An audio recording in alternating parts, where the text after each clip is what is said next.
Hello दोस्तों, power plant guide में आप सभी का स्वागत है।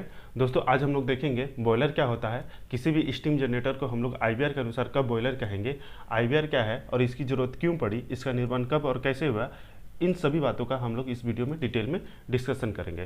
तो चलिए इस वीडियो को स्टार्ट करते हैं।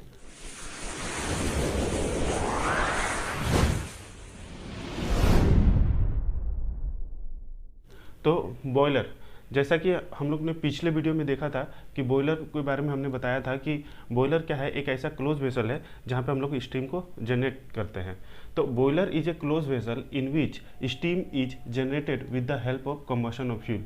बॉयलर एक ऐसा क्लोज वेसल है, एक ऐसा बंद नुमा वेसल है, इक्विपमेंट है जहाँ पे हम लोग वाटर से स्टीम को जनरेट करते हैं। अब स्टीम जनरेट कैसे करेंगे, तो with the help of combustion of fuel. किसी भी फ्यूल को, चाहे वो कोयला हो, ऑयल हो, उसको हम लोग कंबशन करके स्टीम का जनरेट करेंगे। It is also called steam generator. अब बॉयलर में चूंकि स्टीम का जनरेशन किया जाता है, इसलिए इसको स्टीम जनरेटर भी कहा जाता है। It is a heat exchanger. Heat exchanger कहने का मतलब ये है कि किसी भी डिवाइस में जब हीट का आदान प्रदान होता है, एक्सचेंजर का मतलब ही होता है आदान प्रदान करना।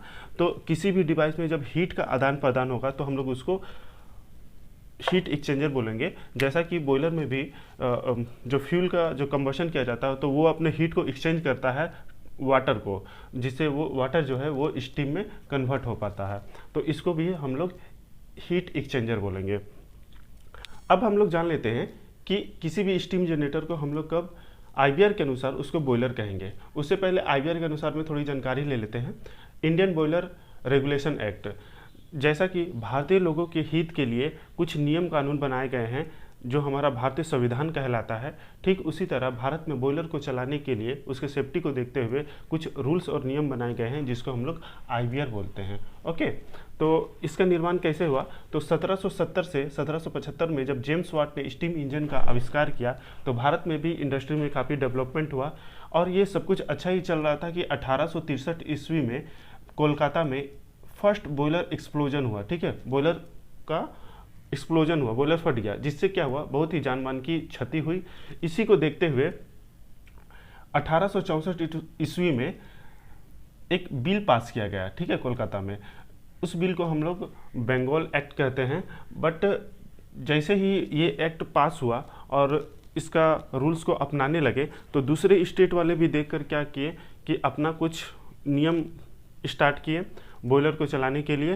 तो अलग अलग स्टेट में अलग अलग नियम कानून होने लगे, जिससे ये डिफ़िकल्टी आने लगी कि कुछ नियम मैच करते थे, कुछ नियम अलग हो जाते थे। तो इन सभी को देखते हुए 1920 ईस्वी में इस पर आईवीआर पर डिस्कशन किया गया। ठीक है, इसमें ये बोला गया कि हम लोग क्यों ना सभी स्टेट मिलकर एक ही नियम कानून बनाते हैं जो पूरे इंडिया में बॉयलर के लिए लागू होगा। तो इसी को देखते हुए 1923 ईस्वी में आईवीआर एक्ट लागू हुआ, जिसको हम लोग आईवीआर एक्ट 1923 कहते हैं। फिर उसके बाद जब ये एक्ट लागू हुआ तो उसके बाद कमिटी ने ये देखा कि हमें कुछ चेंजिंग करने की ज़रूरत पड़ जाती है। लोगों को सेफ्टी देखते हुए मेन मशीन को सेफ्टी लेकर कुछ मॉडिफिकेशन करने की ज़रूरत पड़ जाती है इस एक्ट में। जैसा कि हमारे भारतीय संविधान में है, टाइम टू टाइम अपडेट होते रहता है, कुछ नियम कानून नए आते रहते हैं। तो उसी तरह इसमें भी कुछ नया अपडेट करने के लिए एक कमेटी का गठन किया गया 1937 ईस्वी में। और ये बोला गया कि हम लोग भी अगर कुछ नियम चेंज करना हो या कुछ अपडेट करना हो मेन मशीन के सेफ्टी को देखते हुए तो हम लोग इसमें चेंज करेंगे। और उसी को अपडेट करते हुए आईवीआर 1950 एक्ट आया। फिर इसका 22 फरवरी को 2005 को इसका लेटेस्ट अपडेट है, जिसको हम लोग ऑल इंडिया जहाँ पर भी इंडस्ट्री में बॉयलर है इसी को हम लोग फॉलो करते हैं। ठीक है, इसी के नियम कानून को हम लोग अपनाते हैं किसी भी बॉयलर को चलाने के लिए। तो ये हुआ आईवीआर का एक हिस्ट्री, मतलब कैसे इसका निर्माण हुआ, क्यों इसकी ज़रूरत पड़ गई थी, ये एक्सप्लोजन को देखते हुए हुआ। अब ये सवाल खड़ा होता है कि आईवीआर के अनुसार हम लोग किसी भी स्टीम जनरेटर को कब बॉयलर कहेंगे।